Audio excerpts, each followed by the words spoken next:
अस्सलाम वालेकुम। उम्मीद करती हूँ आप सब खैरियत से होंगे। और यहाँ मैं आज आपको बनाना सिखाऊंगी तली हुई प्याज को हम किस तरह बना सकते हैं, किस तरह इसको महफूज कर सकते हैं और इसका क्या तरीक़ेकार है। यकीन करें वो ट्रिक आपको बताऊंगी जो इंशाल्लाह आपकी प्याज कभी भी नरम नहीं पड़ेगी। तलने के बाद बाहर भी रखेंगे तो वो क्रंची क्रिस्पी रहेगी।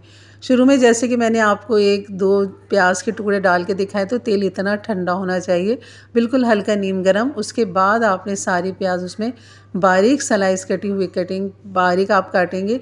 मोटी काटेंगे तो वो बहुत देर लगाएगी पानी खुश्क होने में, तो आपने बारीक प्याज को स्लाइस कटिंग करना है। और उसके बाद आप इसके अंदर डाल दें तेल के अंदर, नीम गरम तेल के अंदर।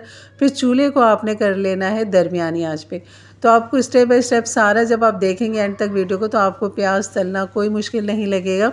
और बहुत सारी प्याज को आप इस तरह तल के महफूज करके रख सकते हैं अपने वक्त की बचत के लिए, जैसे कि अब बकरीद करीब करीब है उसके लिए। और उसके बाद फिर मुहर्रम, जिसमें तो बहुत ही ज़्यादा इसका इस्तेमाल होता है तली हुई प्याज का।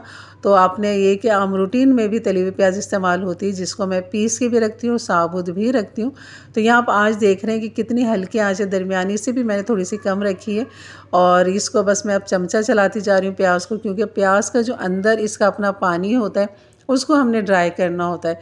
अगर हमने तेज़ आंच कर ली तो प्याज ऊपर से तो गोल्डन हो जाएगी, लेकिन अंदर जो इसकी नमी है वो मुस्तकिल रहेगी। और आप गोल्डन देखते हुए जब निकालेंगे और जब वो ठंडी होगी तो वो बिल्कुल सॉफ्ट नरम हो जाएगी। ऊपर से तो ब्राउन नज़र आएगी, लेकिन वो बिल्कुल सॉफ्ट नरम हो जाएगी, तो क्रंची नहीं मिलेगी जैसे कि आपको बाज़ार में मिलता है।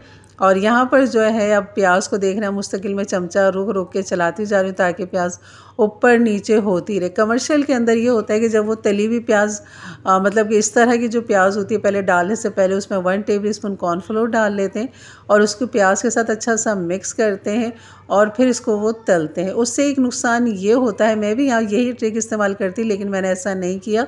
वजह सिर्फ यही है कि जब हम उस प्याज को सालन में ग्रेवी में डालते हैं तो वो बहुत थिक गाढ़ा गाढ़ा सा हो जाता है, क्योंकि वो कॉर्नफ्लोर उसके अंदर होता है, इस वजह से।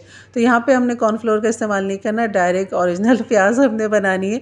तो ये देखिए, छन्नी भी आप अपने करीब रखें, जैसी प्याज हल्की सी गोल्डन होने लग जाए बस आपने फ़ौरन निकालना है और छन्नी के अंदर निकालना है ताकि सारी प्याज एक साथ निकल जाए। अगर थोड़ी थोड़ी करके निकालेंगे तो पीछे की प्याज डार्क होती जाएगी और आगे की प्याज हल्की रहेगी। तो आपने छन्नी में डायरेक्ट पूरे तेल को पलट देना है ताकि एक एक ज़रा प्याज का जो है वो निकल और आपका तेल भी साफ़ हो जाए। तो यहाँ पर एक ब्राउन पेपर भी मैंने बिछा के रखा हुआ था, फ़ौरन जैसे छन्नी में निकालो उसके बाद फैलाए। और ये देखें अभी इससे ही इतनी क्रंची क्रिस्पी, जबकि हल्की गर्म है ये, तो जैसे ही ठंडी होगी तो और क्रंची क्रिस्पी हो जाएगी। इसके 2 तरीके हैं कि आप इसको चॉपर के अंदर डाल के बारीक पीस के इसका पाउडर बना के भी रख सकते हैं और इस तरह भी तली हुई प्याज को आप रख सकते हैं। तो मैं ये दोनों काम करती हूँ। ये देखिए इस तरह मैंने एक डब्बे के अंदर इसको पीस लिया है। आधी प्याज को और आधी प्याज को मैं साबुत ही रखूँगी। ये दोनों ही ज़ाहिर कुकिंग में इस्तेमाल होते हैं। यकीनन वीडियो अच्छी लगी तो लाइक कर दीजिएगा, मेरे चैनल पर नए हैं तो ज़रूर सब्सक्राइब कर दें। इजाज़त दीजिए, फ़ी अमानिल्लाह।